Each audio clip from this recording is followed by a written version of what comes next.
Here, it's going to be the brachiocephalic trunk that's going up, and it's going to then branch into brachiocephalic trunk. It's going to branch into the right subclavian artery and the right common carotid artery.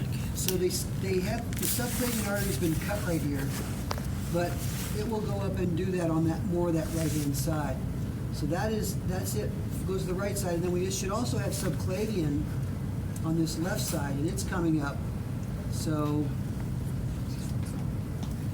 this is brachiocephalic artery here, brachiocephalic.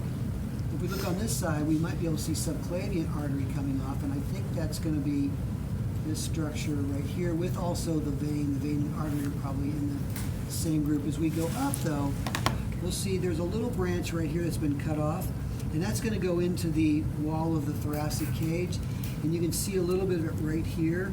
That's the internal thoracic or internal mammary. Okay.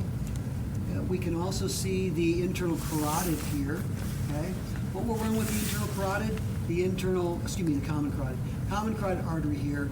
The internal jugular vein will run with it, and it hasn't picked up dye, but it's going to be this wider, kind of more skin-like looking tissue on this right side. There's three things that run together here. Actually four, but three of the major ones. That's the vagus nerve that we've talked about. We talked about that today, didn't we?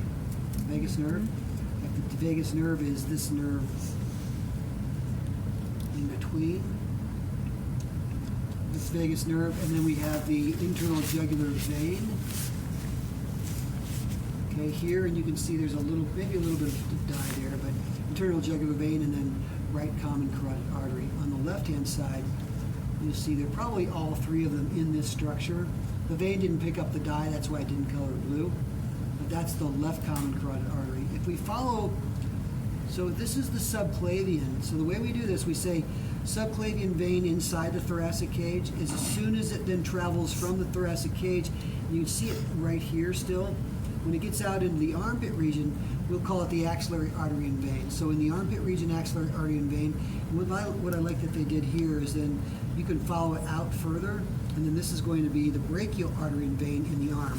So subclavian, it's the same artery and vein. Subclavian here, in the armpit we call it axillary, in the arm we call it brachial.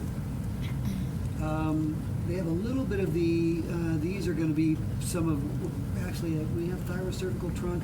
This is thyrocervical trunk on the right-hand side. I'm not really seeing a good shot of it on the left-hand side. It's going up into more of the neck region, so that's the other main blood vessel up higher. As we travel down, then we're going to pull the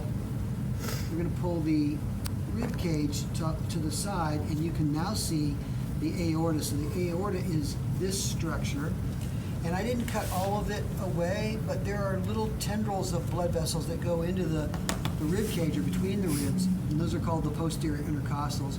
So this is the aorta coming down. If we follow it, actually before we go to that, then we're going to go to the other side, and we're going to show you the one that sits on the right-hand side, that blood vessel here. I'll pull it open so you can see it again. That blood vessel is the azygous vein. So azygous vein looks like the aorta on the right side, and of course then the aorta is going to be on the left side. Okay, aorta.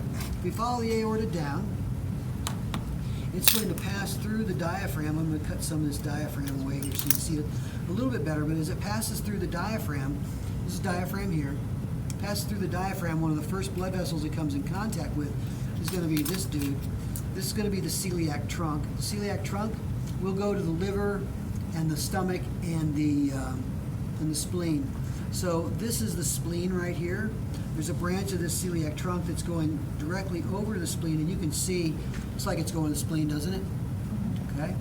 And then there's a branch that goes upward. It's going to be this branch right here. It's going to be the left gastric, and then there's another one that goes up to the that could be hepatic, I can't tell. Yeah, this is the left gastric. This is going up to the stomach, and then this is going up to the liver. So there's actually three branches here off the celiac. The left gastric, the hepatic or common hepatic, and then the splenic going over to the spleen. Because this is the liver here, isn't it? Here's the stomach, here's the liver, and here's the spleen. Okay, then the next one coming off directly below that, still on the aorta, is going to be this blood vessel, and that will be the superior mesenteric. And then coming off the aorta and the inferior vena cava, what's called the post cava in the cats, or the caudal cava in the mink. They're all the same thing. Inferior vena cava, post cava, caudal cava. And the superior vena cava in humans we call the pre-cava in the cats and the cranial cava in the mink.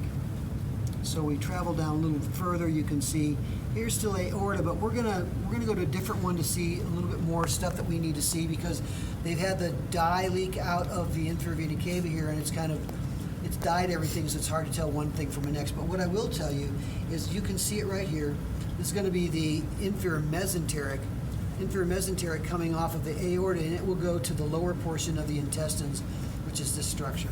Upper portion of the intestines will be the superior mesenteric, or the cranial mesenteric, and this will be your caudal mesenteric or inferior mesenteric down below.